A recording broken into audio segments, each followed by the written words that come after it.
ਮੈਂ ਕੱਲ ਤੁਹਾਡੇ ਕੋਲ ਉੱਥੇ ਆਉਣ ਲਈ ਤਿਆਰ ਸੀ।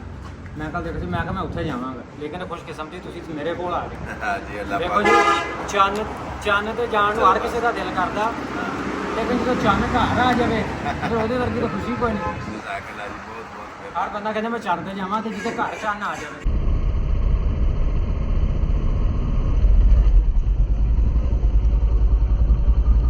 ਲਓ ਜੀ, ਇਸ ਟਾਈਮ ਅਸੀਂ ਹਾਸਲਪੁਰ ਤੋਂ ਨਿਕਲ ਪਏ ਹਾਂ ਬਾਵਲਪੁਰ ਵਾਸਤੇ।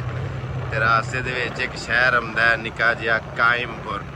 ਕਾਇਮਪੁਰ ਤੋਂ ਅੱਗੇ ਅਸੀਂ ਜਾ ਰਹੇ ਹਾਂ ਤੇ ਅੱਗੇ ਸ਼ਹਿਰ ਆਉਣਾ ਹੈ। ਉਹ ਸ਼ਹਿਰ ਦਾ ਨਾਂ ਹੈ ਖੈਰਪੁਰ। ਇਹ ਮੇਰੇ ਖਿਆਲ 'ਚ ਕਪਾਸ ਦੀ ਫਸਲ ਹੈ ਜਾਂ ਪਤਾ ਨਹੀਂ ਕਾਹਦੀ, ਕਿਹੜੀ ਸੋਹਣੀ ਫਸਲ। ਅੱਗੇ ਖੈਰਪੁਰ ਆਏਗਾ, ਉਹਨੂੰ ਆਉਂਦੇ ਨੇ ਖੈਰਪੁਰ ਟਾਮੀਵਾਲ। ਟਾਮੀਵਾਲ ਹੈ ਕੀ?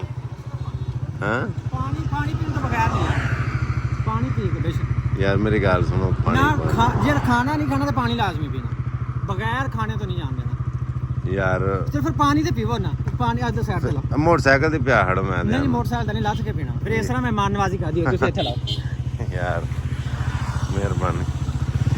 ਆਓ ਨਾ, ਚਲੋ ਮੈਂ ਇੱਥੇ ਖਿਲਾਰ ਲਓ ਜੀ। ਇਹ ਜੀ ਤੁਹਾਨੂੰ ਬੈਠ ਕੇ ਪਹਿਲੇ ਤੇ ਇਹ ਚਾਹੀਦਾ, ਤੁਸੀਂ ਮੇਰੇ ਕੋਲ ਖਾਣਾ ਖਾਂਦੇ। ਮਿਹਰਬਾਨੀ, ਜਜ਼ਾਕੱਲਾ।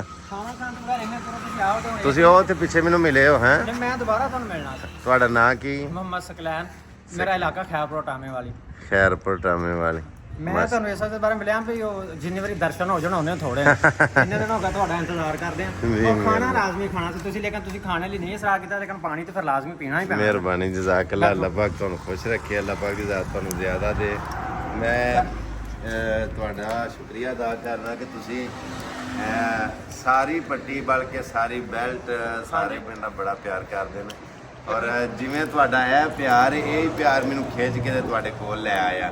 ਹਾਂਜੀ, ਪਿਆਰ ਸਾਡਾ ਸਿਰਫ ਇਸ ਲਈ ਹੈ ਕਿ ਤੁਸੀਂ ਸਾਡੇ ਤੇ ਕੀ ਵੇਖਦੇ ਹੋ ਤੁਸੀਂ ਮੇਰਾ ਨੈਟ ਦੇ ਉੱਤੇ, ਕੀ ਵੇਖਦੇ ਹੋ, ਕੀ ਵੇਖਦੇ? ਜਿਹੜੀ ਅਸਲ ਜਿਹੜੀ ਤੁਹਾਡੀ ਗੱਲ ਸਾਨੂੰ ਪਸੰਦ ਆਉਂਦੀ ਹੈ ਨਾ, ਜੀ, ਸਿਰਫ ਜੀ। ਪਹਿਲੀ ਗੱਲ ਤੇ ਇਖਲਾਕ ਵਾ ਤੁਹਾਡਾ। ਇੱਕ ਇਨਸਾਨ ਕੋਈ ਵੀ ਹੈ ਨਾ, ਸਭ ਤੋਂ ਜਿਹੜੀ ਉਹਦੀ ਪਹਿਲੀ ਬੁਨਿਆਦ ਵਾ ਨਾ ਇਨਸਾਨ ਦੀ, ਜੀ, ਜੀ। ਉਹਦਾ ਇਖਲਾਕ ਹੀ ਆ। ਜੀ ਜੀ ਜੀ। ਅਸੀਂ ਸਾਨੂੰ ਸ਼ੌਕ ਨੇ ਅਸਲੀ ਵੇਖ ਦੇਖਦੇ ਤੁਸੀਂ ਸਾਡੇ ਪੰਜਾਬੀ ਬੋਲੀ ਭਰਾ ਹੋ, ਦੂਸਰਾ ਤੁਹਾਡਾ ਇਖਲਾਕ, ਜਿਸ ਵਾਸਤੇ ਤੁਸੀਂ ਸਾਡੇ, ਅਸੀਂ ਤੁਹਾਨੂੰ ਦਿਲੀ ਮੁਹੱਬਤ ਕਰਨੇ ਆ ਸਿਰਫ ਇਸ ਵਾਸਤੇ। ਬੜੀ ਮਿਹਰਬਾਨੀ। ਦੂਸਰੀ ਗੱਲ ਇਹ ਵੀ ਤੁਸੀਂ ਸਾਡੀ ਜਿਹੜੀ ਪੰਜਾਬੀ ਆਮ ਬੋਲੀ ਆ, ਤੁਸੀਂ ਇਹਦੇ ਵਾਸਤੇ ਸ਼ੁਰੂ ਤੋਂ ਬਹੁਤ ਕੰਮ ਕਰ ਰਹੇ ਸਾਡੇ ਦਿਲਾਂ ਦੇ ਵਿੱਚ ਤੁਹਾਡੇ ਵਾਸਤੇ ਬੜੀ ਖਾਸ ਮੁਹੱਬਤ ਵਾ। ਮਿਹਰਬਾਨੀ ਜਨਾਬ, ਬਹੁਤ ਬਹੁਤ ਸ਼ੁਕਰੀਆ। ਅਸੀਂ ਇਹ ਕਹਿੰਦੇ ਵੀ ਤੁਸੀਂ ਸਾਡੇ ਕੋਲ ਖਾਣਾ ਖਾਂਦੇ, ਲੇਕਿਨ ਤੁਸੀਂ ਸਾਡੇ ਕੋਲ ਪਾਣੀ ਵੀ ਬੜੀ ਮਿਹਰਬਾਨੀ। ਇਹ ਪਾਣੀ ਜਿਹੜਾ ਤੁਹਾਡਾ, ਇਹ ਖਾਣਾ ਵੇ, ਇਹ ਚਾਹ ਵੇ, ਇਹ ਸਾਰਾ ਕੁਝ। ਹਾਂਜੀ। ਜਿਨੇ ਮੇਰੇ ਵੇਖਣ ਵਾਲੇ ਨੇ, ਜਿਨੇ ਮੇਰੇ ਸੁਣਨ ਵਾਲੇ ਨੂੰ, ਸਾਰਿਆਂ ਨੂੰ ਆਖਾਂਗਾ ਕਿ ਮੈਂ ਇਸ ਟਾਈਮ ਹਾਸਲਪੁਰ ਤੋਂ ਨਿਕਲ ਕੇ ਤੇ ਬਾਵਲਪੁਰ ਸ਼ਹਿਰ ਨੂੰ ਜਾ ਰਹੇ ਹਾਂ। ਤੇ ਜਿਵੇਂ ਅੱਗੇ ਦੱਸਦਾ ਸਾਂ ਪਿਆ ਕਿ ਕਾਇਮਪੁਰ ਸ਼ਹਿਰ ਜਿਹੜਾ ਉਹ ਗੁਜ਼ਰ ਆਇਆ ਤੇ ਅੱਗੇ ਖੈਰਪੁਰ ਟਾਮੇ ਵਾਲੀ। ਟਾਮੇ ਵਾਲੀ? ਹਾਂਜੀ, ਖੈਰਪੁਰ ਟਾਮੇ ਵਾਲੀ ਤਹਿਸੀਲ ਆ। ਅੱਛਾ, ਇਹ ਤਹਿਸੀਲ ਹੈ? ਹਾਂਜੀ, ਤਹਿਸੀਲ ਖੈਰਪੁਰ ਟਾਮੇ ਵਾਲੀ ਹੈ। ਠੀਕ ਹੈ ਠੀਕ ਹੈ, ਤਹਿਸੀਲ ਖੈਰਪੁਰ। ਹਾਂਜੀ, ਤੁਸੀਂ ਜਦੋਂ ਕੈਂਪਰੋਂ ਗੁਜ਼ਰੇ ਜੇ ਨਾ, ਹਾਸਲਪੁਰ ਖਤਮ ਹੋ ਗਿਆ, ਠੀਕ ਹੈ, ਖੈਰਪੁਰ ਟਾਮੇ ਵਾਲੀ ਸ਼ੁਰੂ ਹੋ ਗਿਆ। ਠੀਕ ਹੈ ਠੀਕ ਹੈ। ਇਹ ਖੈਰਪੁਰ ਟਾਮੇ ਵਾਲੀ ਜਾਏਗਾ ਲਾਲ ਸਵਾਰੇ ਤੱਕ, ਠੀਕ ਹੈ। ਤੇ ਲਾਲ ਸਵਾਰੇ ਤੋਂ ਅੱਗੇ ਤਹਿਸੀਲ ਉਹ ਜ਼ਿਲ੍ਹਾ ਬਾਗਲਪੁਰ ਸ਼ੁਰੂ ਹੋ ਜਾਏਗਾ। ਠੀਕ ਠੀਕ ਠੀਕ ਠੀਕ।